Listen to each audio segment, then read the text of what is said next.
मैं Archana Singh, assistant professor, department of sociology, SS memorial college, Ranchi. UG sem 3 paper 6 विकास और परिवर्तन के समाजशास्त्र के अंतर्गत सामाजिक परिवर्तन के प्रमुख स्वरूप जैसे उद्विकास, प्रगति, विकास और क्रांति हैं। आज मैं उद्विकास पर चर्चा करूंगी। उद्विकास क्या है? उद्विकास एक ऐसा परिवर्तन है जिसमें दिशा, क्रम, गुण आदि निश्चित होते हैं।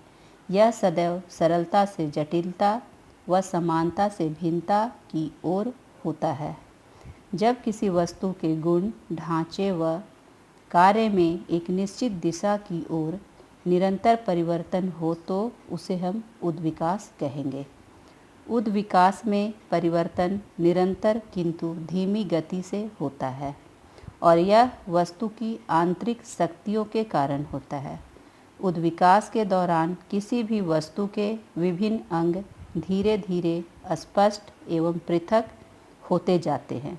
जैसे एक बीज का अंकुरित होकर वृक्ष का रूप धारण कर लेना उद्विकास है।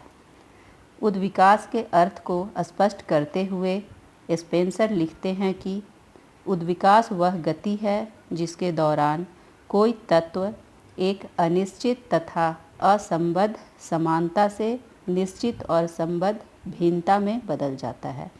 मैकाइवर एवं पेज का कहना है कि जब परिवर्तन में निरंतरता ही नहीं होती वरन परिवर्तन की एक दिशा भी होती है तो ऐसे परिवर्तन को उद्विकास कहते हैं।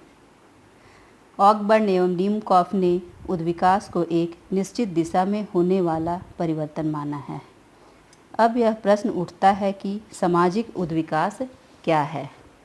समाजशास्त्र में उद्विकास की अवधारणा प्राणी शास्त्र से ग्रहण की गई है। डार्विन ने जीवों की उत्पत्ति के बारे में अपना उद्विकासीय सिद्धांत प्रतिपादित किया और कहा कि जीवों का उद्विकास सरलता से जटिलता तथा समानता से भिन्नता की ओर हुआ है। स्पेंसर व मॉर्गन जैसे समाज वैज्ञानिकों ने उद्विकासीय विचारों को समाज व संस्कृति पर भी लागू किया और कहा कि इनका भी जीवों की भांति उद्विकास हुआ है। सामाजिक उद्विकास का सिद्धांत डार्विन के उद्विकासवाद पर आधारित है। अतः डार्विन के उद्विकासीय विचारों को जान लेना आवश्यक है। डार्विन का मत है कि प्रारंभ में जीव बहुत सरल कोटि का होता है।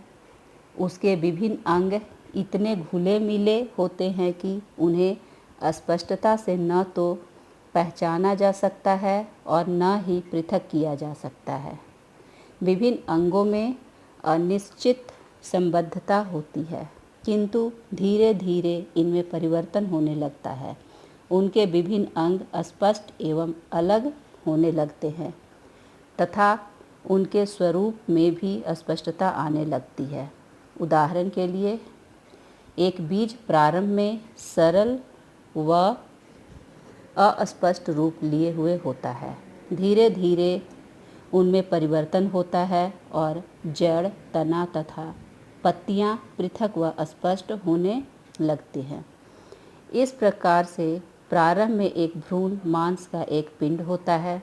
धीरे धीरे उनमें हाथ, पाँव, नाक, कान, आँख, सिर आदि पृथक व स्पष्ट दिखाई देने लगते हैं। उद्विकास का यह प्रथम चरण है जिसमें सरलता, अस्पष्टता एवं अभिन्नता धीरे धीरे जटिलता, अस्पष्टता एवं संबद्धता में बदल जाती है। जीव के उद्विकास के दूसरे चरण में विभिन्न अंग अलग अलग कार्य करने लगते हैं। उनमें श्रम विभाजन पैदा हो जाता है। जैसे जड़ें भोजन प्राप्त करने का कार्य करती हैं, तना पेड़ को खड़ा रखने का कार्य करता है एवं पत्तियां हवा एवं धूप ग्रहण करने का कार्य करती हैं। प्राणियों के विभिन्न अंग जैसे हाथ, पाँव, नाक, कान, आँख अपने अपने निर्धारित कार्य करने लगते हैं। अंगों के पृथक व अस्पष्ट होने पर भी उनमें परस्पर निर्भरता एवं संबद्धता बनी रहती है। स्पेंसर का मत है कि जिस प्रकार से जीवों का विकास समानता से भिन्नता व सरलता से जटिलता की ओर हुआ है, उसी प्रकार से समाज का विकास भी सरलता से जटिलता व समानता से भिन्नता की ओर हुआ है। प्रारंभिक समाजों में विभिन्न अंग अस्पष्ट थे और उनके कार्य घुले मिले हुए थे, किंतु धीरे धीरे समाज में परिवर्तन हुआ।